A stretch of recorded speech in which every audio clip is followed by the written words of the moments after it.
வணக்கம் நண்பர்களே. நம்ம இப்போ பார்க்க போகிறது House of the Dragon season 3 episode 3 பார்க்க போகிறோம். எபிசோட 2ஓட கடைசியில் ரெனேரியா இரும்பு சிம்மாசனத்தில் உட்கார்ற மாதிரி காமிச்சிருப்பாங்க. இந்த எபிசோடோட ஓப்பனிங்கில் ஹார்மன் ஹைட்டவர் தன்னோட படைகளோடையும் டீமன் டார்கேரியன் மற்ற டிராகன்களோடையும் இருப்பார். டீமன் ஹார்மன் கிட்ட நீங்கள் ரெனேரியா அரசிக்கு பண்ணிடுறீங்களா இல்லையா, இல்லாட்டி இங்கே இருக்கிற ஊல்ஃபுக்கு உங்களோட கோட்டை மேலே ஒரு கண்ணு இருக்குது அப்படின்னு சொல்லுவான். அதுக்கு ஹார்மன் ஹைட்டவர் நான் ரெனேரியா அரசிக்கு பண்ணிடுறேன் அப்படின்னு சொல்லிட்டு தன்னோட வாள் எடுத்து பணிவான். நல்லது, உன்னோட வீரர்களோட கோட்டைக்கு திரும்பி போங்கன்னு சொல்லுவான். டேமன் ஹார்மோன்ட்ட திரும்ப கூப்பிட்டு இதை போய் நான் இப்படி மறப்பேன், உங்களோட குட்டி இளவரசர் டேரன் டார்கேரியன் எங்க அப்படின்னு கேட்பான். இளவரசரை கூப்பிட்டு போயிட்டு அங்க கைதியா தானே வச்சிருக்க போறீங்கன்னு சொல்லுவான். அதுக்கு டேமன் வந்துட்டு அவர் ஒரு குட்டி இளவரசர், அந்த கோட்டையில ஒரு சுதந்திரமா இருக்கலாம் அப்படின்னு சொல்லிட்டு கூப்பிட்டுன்னு போவான். ஒரு பக்கம் ரெனேரியாவையும் டேமனையும் ஒரு அறைக்குள்ள காட்டுவாங்க. ரெனேரியா தன்னோட பழைய ஞாபகங்கள் வரதையும் தன்னோட அப்பாவுக்கு பாட்டு பாடி காட்டுனதையும் சொல்லிக்கிட்டு இருப்பாங்க. டேமன் ஹார்மன் ஹைட்டவர் பணிஞ்சு தன்னோட கோட்டைக்கு திரும்பினதையும் டேரன் டார்கேரியனை கூப்பிட்டுன்னு வந்ததையும் ரெனேரியா கிட்ட சொல்லுவான். அங்கிருந்து 2 பேரும் ஆலோசனை கூடத்துக்கு போவாங்க. போற வழியில டேரன் டார்கேரியனை ரெனேரியா பார்ப்பாங்க. டேரன் டார்கேரியனை பார்த்து நீயும் உங்க அண்ணனோட சதி வேலை தானே பார்த்த அப்படின்னு கேட்டுக்கிட்டு இருப்பான். இதுக்கு என்ன பதில் சொல்ல வர? நான் உன்னோட அக்கா தான், நம்ம அப்பா முடிவு பண்ண உண்மையான சிம்மாசனத்தோட வாரிசு நான் தான் அப்படின்னு சொல்லிக்கிட்டு இருப்பான். அதுக்கு அவன் ஒண்ணுமே பதில் பேச மாட்டான். அதனால அவனை ஒரு அறைக்குள்ள அடைக்க சொல்லிடுவான். அங்க கார்லிஸும் மெசேரியாவும் மேஸ்டரும் இருப்பாங்க. தங்கம் காணாம போனதை பத்தி பேசிக்கிட்டு இருப்பாங்க. ரெனேரியா போனதும் கோட்டையில ஒரு தங்கமும் இல்ல, கஜானா காலியா இருக்கிறத பத்தி கார்லிஸ் சொல்லிக்கிட்டு இருப்பாரு. மேஸ்டர் கிட்ட கேட்டா மேஸ்டருக்கும் ஒன்னும் தெரியாதுன்னு சொல்லிக்கிட்டு இருப்பான். கோட்டையில இருந்த தங்கம்லாம் எங்க போச்சு, எனக்கு முடிசூட்டும் விழா வேற நடத்தணும் அப்படின்னு கார்லிஸ் வந்துட்டு இங்க இருக்கிற தங்கத்தை வச்சு இன்னும் கொஞ்ச நாள் தான் அரசவையை நடத்த முடியும், டிராகன் ஸ்டோன்ல இருக்கிற தங்கத்தை கொண்டு வந்தா இன்னும் கொஞ்ச நாள், அதுக்கப்புறம் என்ன செய்யறதுன்னு சொல்லிக்கிட்டு இருப்பான். அதுக்கு ரெனேரியா எல்லா கோட்டைகளுக்கும் மனு அனுப்ப சொல்லி கேட்பா. ஏகானுக்கு தான் அவசரமா பண்ணிட்டாங்க, எனக்கு மக்கள் ஏத்துக்கிற வகையில பெரிய அளவுல பண்ணணும்னு சொல்லிக்கிட்டு இருப்பா. அதுக்கு அங்க இருக்கிற மிசேரியா போயிட்டு பெரிய அளவுல பண்ணா மக்கள் பசியில இருக்காங்க, அவங்க எப்படி அதை ஏத்துப்பாங்கன்னு சொல்லிக்கிட்டு இருப்பா. ஒரு பக்கம் ரெனேரியா ஸ்டீப் ஸ்டீலர் எங்க இருக்கா, ஒரு பக்கம் ரெனேரியா ஸ்டீப் ஸ்டீலர் பத்தியும் ஏமண்ட் எங்க இருக்கான்றத பத்தியும் யோசிப்பா. மொத்தக்கான ஏமாண்டா கொள்றவங்களுக்கு பரிசு அளிக்கிறதா சொல்லுவா. அதுக்கு டேமன் டார்கேரியன் நம்ம கிட்ட எங்க பரிசு இருக்கு கொடுக்கன்னு கேட்பான். அதுக்கு ரெனேரியா அரசி ஏற்பாடு பண்ணுவோம்னு சொல்லிட்டு போவா. போகும்போது அவளோட காலுக்கடியில ஒரு எலி ஓடும். அதுக்கு மேஸ்டர் இங்க இருக்கிற எலி பிடிக்கிற ஆட்கள் எல்லாத்தையுமே ஏகன் கொன்னுட்டான் அப்படின்னு சொல்லிக்கிட்டு இருப்பான். அங்கிருந்து ரெனேரியா போய்கிட்டு இருக்கும்போது கோட்டையில எல்லாமே குறையா இருக்குதுன்றத சொல்லிக்கிட்டு இருப்பாங்க. ரெனேரியா ஆலிசண்டும் ஹெலினாவும் இருக்கிற ரூமுக்கு போவா. அங்க ஆலிசன் கிட்ட போயிட்டு மகுடத்தோட தங்கம் எங்கன்னு கேட்பான். அதுக்கு ஆலிசன் எனக்கு எப்படி தெரியும், அது எல்லாமே நிதி அமைச்சர் தானே பாத்துக்கிட்டாரு, நிதி அமைச்சரும் இல்ல, நீங்க நிதி அமைச்சரையும் கொன்னுட்டீங்க. ஹெலினா ரெனேரியா கிட்ட ஜேச இழந்தது உங்களுக்கு எப்படி இருக்குன்றத கேட்டுக்கிட்டு இருப்பா. அதுக்கு ரெனேரியா நான் ஏகானை கொண்டு இருக்கணும், நான் கோட்டைக்கு வரும்போது ஏகான் இங்க இல்லைன்னு சொல்லுவா. அதுக்கு ஆலிசன் நான் டிராகன் ஸ்டோனை விட்டு இங்க வரும்போது இங்க ஏகான் இல்ல, லேரிஸ் நரித்தந்திரம் பண்ணுவார்னு எனக்கு எப்படி தெரியும், ஏகான் தான் இங்க இல்லையே, அவன் இறந்துட்டதா அறிவிங்க, ஏகானை யாரும் அடையாளம் கண்டுபிடிக்க முடியாது, அதனால நீங்க முடிசூட்டும் விழாவை ஏத்துக்க முடியும் அப்படின்னு ஆலிசன் சொல்லிக்கிட்டு இருப்பா. ஹெலினா வந்துட்டு இந்த அறையில இருக்கிறது எனக்கு பிடிக்கல அப்படின்னு சொல்லுவா. அதுக்கு ரெனேரியா இங்க உங்களுக்கு வேண்டியது எல்லாமே கொடுக்கப்படும், உடை உணவு எல்லாமே கொடுக்கப்படும், எனக்கான ஆபத்து எப்ப இல்லைன்னு தோணுதோ அப்ப நான் உங்களை விடுறேன் அப்படின்னு சொல்லிட்டு அங்கிருந்து கிளம்பிடுவா. அங்க இருந்து மெசேரியா கிட்ட பேசிக்கிட்டே போவா. அப்ப மெசேரியா வந்து நீங்க ஏன் டேரன் டார்கேரியனை கொல்லக்கூடாது அப்படின்னு சொல்லிக்கிட்டு இருப்பா. அப்போ அங்க இருக்க ஒரு பையன் கடந்து போவான். அவனை பார்த்த உடனே ஜேஸ பாக்குற மாதிரியே ரெனேரியாவுக்கு இருக்கும். அதை பார்த்த உடனே நான் ஏன் பழி வாங்க கூடாது, நான் ஏன் டேரனை கொல்லக்கூடாதுன்னு சொல்லிக்கிட்டு இருப்பா. அதுக்கு மெசேரியா உங்களுக்கு உரிமை இருக்கு, நீங்க கொல்லலாம் அப்படின்னு சொல்லுவா. மெசேரியா கிட்ட ரகசியமா விசாரிக்க சொல்லுவா. ஹைட்டவர் பத்தின தகவல்கள் எல்லாத்தையுமே சொல்லுவா. மெசேரியாவும் நான் விசாரிக்கிறேன் அப்படின்னு சொல்லிட்டு போயிடுவா. ரெனேரியா இரும்பு சிம்மாசனத்தோட அறைக்கு போவாங்க. அங்க ஐசப்டன்ஸ் இருப்பாங்க. அவர்கிட்ட எனக்கு முடிசூட்டும் விழா நடத்தணும் அப்படின்னு சொல்லிக்கிட்டு இருப்பா. அதுக்கு அங்க இருக்கிற ஐசப்டன் இன்னும் ஏகான் வந்துட்டு சாகலையே, அதுக்குள்ள எப்படி உங்களுக்கு முடிசூட்டும் விழா நடத்த முடியும் அப்படின்னு சொல்லுவான். அதுக்கு ரெனேரியா ஏகான் இறந்துட்டான்னு சொல்லுவா. அதுக்கு அவரு ஏகானோட உடலை நாங்க பார்க்கவே இல்லையே, அப்புறப்படுத்தவே இல்லையே, அப்புறம் எப்படி நாங்க 7 கடவுளின் சாட்சியா ஒன்னு அறிவிக்க முடியும், இதை 7 கடவுள்களும் ஏத்துக்க மாட்டாங்க அப்படின்னு சொல்லிக்கிட்டு இருப்பா. இது பேரழிவை கொண்டு வரும்னு சொல்லிக்கிட்டு இருப்பான். ரெனேரியா எவ்வளவு சொல்லியும் அவன் கேட்க மாட்டான். அங்க இருந்து ரெனேரியா கிளம்பிடுவாங்க. ரெனேரியாவும் கார்லிஸும் இரவு உணவுல கலந்துப்பாங்க. அங்க ஆலனும் ஆடமும் இருப்பாங்க.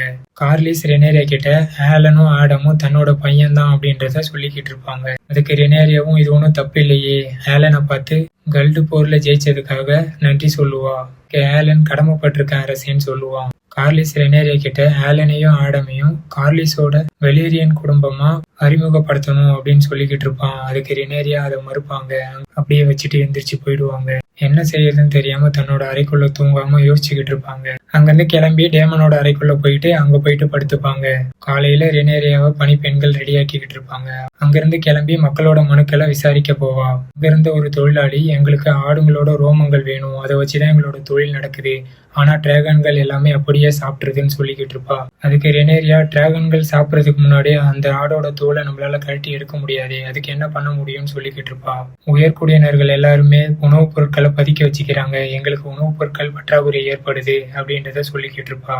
அங்கிருந்து ரெனேரியா ஆலோசனை கூடத்துக்கு போவாங்க.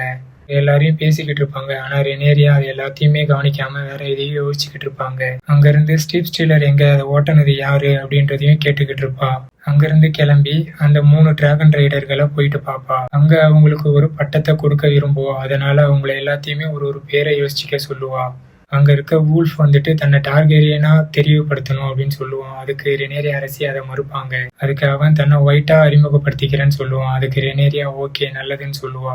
அதே மாதிரி மற்ற 2 பேருமே தன்னை அறிமுகப்படுத்திப்பாங்க. டேமன் டார்கெரியன் அவங்கள வந்துட்டு ஒரு வீரர்களா அறிவிப்பான். அதுக்கப்புறம் ரெனேரியா அவங்கள சேர்னு கூப்பிட ஆரம்பிப்பா. அங்கிருந்து கிளம்பி போய்கிட்டு இருக்கும் போது ரெனேரியா கிட்ட வெர்மித்தோர் ரைடர் ஹியூ வந்துட்டு கிங்ஸ் லேண்டிங்ல என்னோட வாழ்க்கை முறை எப்படி இருக்கும்னு கேட்டுக்கிட்டு, ஆலோசனை கூடம் கூட இங்க இல்ல, ஆலோசனை கூடம் வந்த உடனே உங்களுக்கான வீடுகள் வழங்கப்படும் சொல்லிட்டு போயிடுவா. ஆலிசன் ரெனேரியாவை பார்க்க வருவா. ரெனேரியாவை பார்த்து தன்னோட தந்தை உடலை அனுப்பணும், தன்னோட அம்மாவை கூட புதைக்கணும்ன்றத சொல்லிக்கிட்டு இருப்பா. அதுக்கு ரெனேரியாவும் சரி அனுப்புறேன்னு ஒத்துக்குவா. அங்க ரெனேரியா மக்கள் மனுக்களை பத்தியும் கேட்டுக்கிட்டு இருப்பா. அதுக்கு ஆலிசன், இது ரொம்ப பெருசு, தாங்க முடியாத பாரத்தை தான் நம்ம தூக்கிக்கிட்டு இருக்கணும் அப்படின்றத சொல்லிக்கிட்டு இருப்பா. ஒரு பக்கம் இரவு விருந்துக்கு உயர்குடியினரை கூட்டு விருந்து வச்சுக்கிட்டு இருப்பா ரெனேரியா. அப்போ அங்க இருக்க ஒருத்தர், எனக்கு 8 ஹவர்ஸே பிடிக்காது, 8 ஹவர்ஸுக்கு எதிராக தான் நான் இப்பயும் இருந்திருக்கிறேன் அப்படின்னு சொல்லிக்கிட்டு இருப்பா. அதுக்கு ரெனேரியா, நீங்க 8 ஹவர்ஸுக்கு எதிராக இருந்து நான் கேள்விப்பட்டதே இல்லையே அப்படின்னு சொல்லுவோம். அப்போ உணவு ரெடி ஆயிடுச்சு, எல்லாம் தயாராகுங்கன்னு சொல்லுவா. அப்போ உணவு எல்லாருமே எடுத்துன்னு வந்து வைப்பாங்க. உணவை பார்த்து எல்லாருமே ஆச்சரியப்படுவாங்க.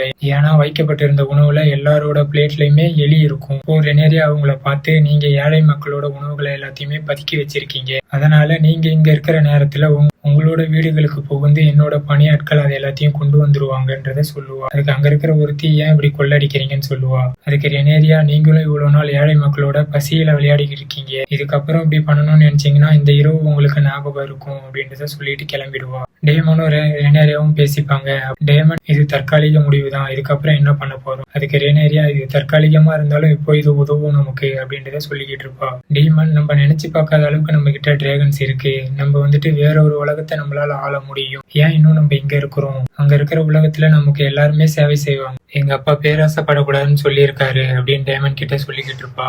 டேமனை வேல் பிரதேசத்துக்கு போக சொல்லிடுவா. அதுக்கு டேமன் போகும்போது, நீ டேரனை கொண்டுதான் ஆகணும் அப்படின்னு சொல்லிட்டு போயிடுவான். அங்கிருந்து ரெனேரியா டேரனோட அறைக்கு போவா.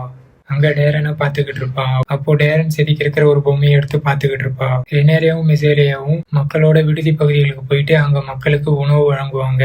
அதை மக்களும் சந்தோஷமா ஏத்துப்பாங்க. அங்கிருந்து ரெனேரியா கோட்டைக்கு வருவாங்க. கோட்டையில கார்லிஸ் ரெனேரியா கிட்ட கேட்டதை பத்தி பேசிக்கிட்டு இருப்பான். அதுக்கு ரெனேரியா, என்னால இது முடியாது, இப்பதான் நான் அரசியா பதவி ஏற்றிருக்கேன், இப்போ என்னோட எல்லாரோட கவனமும் என் மேலதான் இருக்கும், இப்போ நான் இந்த மாதிரி பண்ணனா என் மேல குற்றச்சாட்டு வரும் அப்படின்னு சொல்லிக்கிட்டு இருப்பா. அதுக்கு கார்லிஸ் திரும்ப வாக்குவாதம் பண்ணிக்கிட்டு இருப்பான். அதுக்கு ரெனேரியா ஒத்துக்கவே மாட்டா. உங்க மகன்களும் கள்ளப்பிறவிதான், அதனாலதான் அழிஞ்சு போனாங்க, இதுக்கு என்ன சொல்ல போறீங்க அப்படின்னு சொல்லிக்கிட்டு இருப்பான். அங்கிருந்து ரெனேரியாவும் கிளம்பிடுவாங்க. ரெனேரியா ஆலிசன் அறைக்கு போயிட்டு அங்க ஆலிசன் கிட்ட டேரன் டார்கெரியன் தன்னோட இருப்பதை சொல்லுவா. ஆர்மண்ட் ஹைட்டவர் டேரன் டார்கெரியனை விட்டுட்டு போனதையும் சொல்லிக்கிட்டு இருப்பா.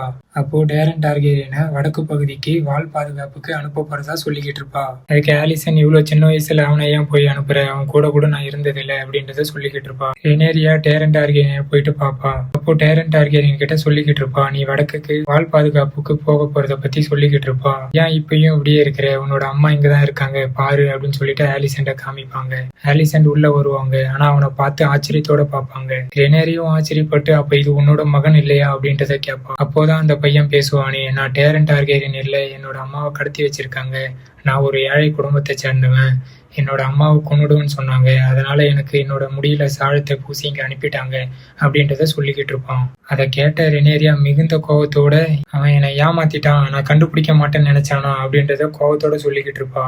அப்போ அங்கிருந்து கிளம்பி போவா. அப்போ அங்க இருக்கிற ஒரு காவலாளி கோட்டையோட வாயிலுக்கு டிராகன் கீப்பர் ஒருத்தர் வந்து இருக்கிறத சொல்லுவான். அங்க போயிட்டு ரெனேரியா என்ன ஆச்சுன்னு கேட்க, அந்த டிராகன் கீப்பர் டம்பிள்டனுக்குள்ள ஹார்மண்ட் ஹைட்டவர்ஸோட படைகள் புகுந்துட்டாங்க, அங்க மக்களோட மக்களோட மக்களா கலந்துட்டாங்க, எல்லாரும் விடுதிக்குள்ளேயும் போயிட்டாங்க அப்படின்றத சொல்லிக்கிட்டு இருப்பான். நான் மட்டும் தப்பிச்சு வந்துட்டதாகவும் சொல்லிக்கிட்டு இருப்பான். அதை கேட்ட ரினேரியா, நான் இப்பயே போயிட்டு அவங்களை எரிக்க போறேன் அப்படின்றத சொல்லிக்கிட்டு இருப்பா. அதுக்கு அந்த டிராகன் கீப்பர், நீங்க அவங்களோட கருணையும் அங்க இருக்கிற குழந்தைகளையும் அம்மாக்களையும் சேர்த்துதான் எரிக்கணும். அதுக்கு ரினேரியா, ஹார்மன் நைட் அவர் ஏன் அப்படி பண்ணிக்கிட்டு இருக்கான், என்னோட கரம் ரொம்ப உயர்ந்தது அப்படின்றத சொல்லி பின்னாடி எரியற நெருப்பை திரும்பி பார்த்துக்கிட்டு இருப்பா. அந்த நெருப்பு எரிஞ்சபடியே எபிசோட முடிப்பாங்க. அடுத்த எபிசோட்ல என்ன நடக்க போகுதுன்றதை பார்க்கலாம் நண்பர்களே. அடுத்த எபிசோட மறக்காம பார்க்க நம்மளோட சேனலை சப்ஸ்கிரைப் பண்ணிக்கோங்க நண்பர்களே. அடுத்த வீடியோல பார்க்கலாம். பாய்.